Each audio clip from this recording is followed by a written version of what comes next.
I'm not really into swearing on my channel, but I think there's no better contemporary expression for being indifferent towards what people think about you than the words "I don't give a f***." The problem is that not giving a f*** isn't always a good idea. In many cases, it's much better to care. So what's the best way to do it? In this video, I will give you a Stoic perspective on not giving a f*** and share some ideas on how to practice it.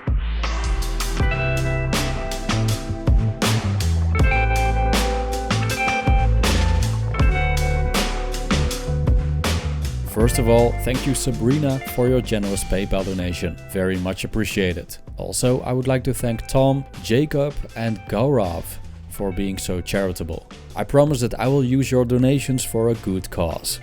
Now, let's dive in. In my core video about Stoic exercises for inner peace, I briefly talk about eating like a pig in public as a practice to let go of the, in my opinion, overinflated concerns about the opinions of other people. This deep desire to fit in probably has its roots in the human survival instinct, because in the past, one's life depended on being part of the tribe. I believe that fitting in still has many benefits these days, and that's why people want it so much. In my teens and 20s, being part of a certain group was a doorway to loads of fun, parties and, most importantly, dating opportunities. I think it's still the case in adulthood that dating opportunities are more abundant when you have access to an extensive social life. Another benefit is that being part of a group means that, most of the times, you also have a support network at your disposal that can assist you with many things, from fixing the sink to finding a job to emotional care in times of hardship. The downside of fitting in is that it comes with a price. And even though it's great to be part of a group, we do not need it for survival anymore, nor is it required to be liked by people on the streets or acquaintances we have connected with on social media. From a Stoic perspective, what people think about us is not in our control. And what's not in our control is secondary and, therefore, not worthy of worrying about. A good reputation, as well as the ability to fit in, is a preferred indifferent. It's nice to have, but not necessary to live a good life. What is necessary is living virtuously. So it makes perfect sense to stop giving a f*** about things that are secondary, that prevent us from acting from a place of courage, wisdom, moderation, and justice. Stoic philosopher Epictetus states that we should be willing to sacrifice our reputation to reach higher goals, like tranquility. I quote, "You must watch, you must labor, you must get the better of certain appetites, must quit your acquaintance, be despised by your servant, be laughed at by those you meet, come off worse than others in everything, in magistracies, in honors, in courts of judicature. When you have considered all these things round, approach, if you please, if by parting with them you have a mind to purchase equanimity, freedom and tranquility." End quote.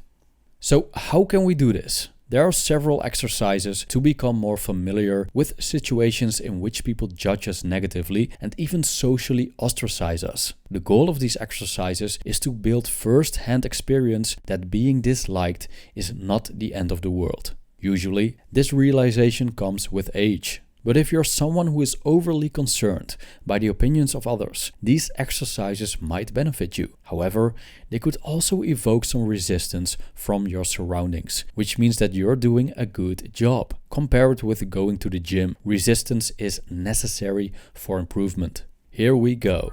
1. Look terrible in public. Most of the time, when I'm out for grocery shopping, I just look terrible. Also, I look kind of crappy in these videos and even got a comment on this. Does this obstruct me in doing the things I want to do? Not at all. The idea behind this exercise is that many people aren't comfortable with going out without looking near perfect. Some people spend hours in front of the mirror just to go to the supermarket.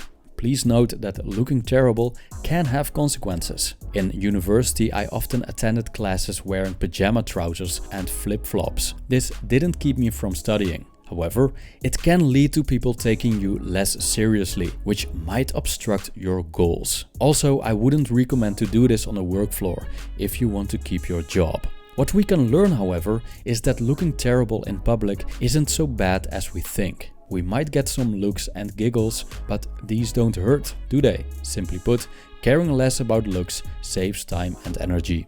2.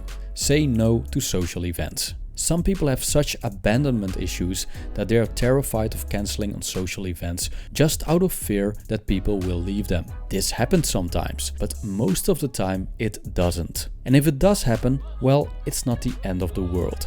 The most important factor is that we don't let the fear of abandonment lead our lives. From a Stoic point of view, social events should be handled as secondary and should not obstruct virtue.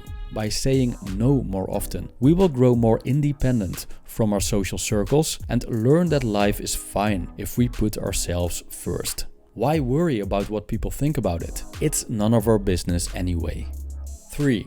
Do the opposite of what everyone else does. With groups comes peer pressure. We often see that people tend to act in the same way. They follow the same fashion, share similar interests and similar views, and basically adjust their behavior to fit in.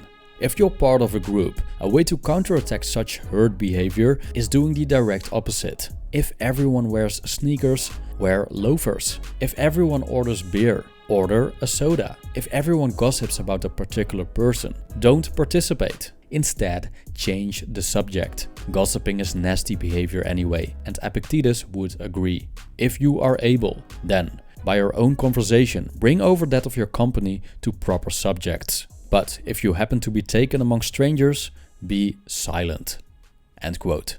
Personally, I've always been a non-conformist, hence the name of this channel. Sometimes I was forced to, because the group didn't accept me. Sometimes I chose to, deliberately. It's a solitary path, but at the same time, I don't pay the price of conformity, which grants me a lot more freedom in almost all areas of life. Giving less about the right things gives us more time and energy to focus on what truly matters.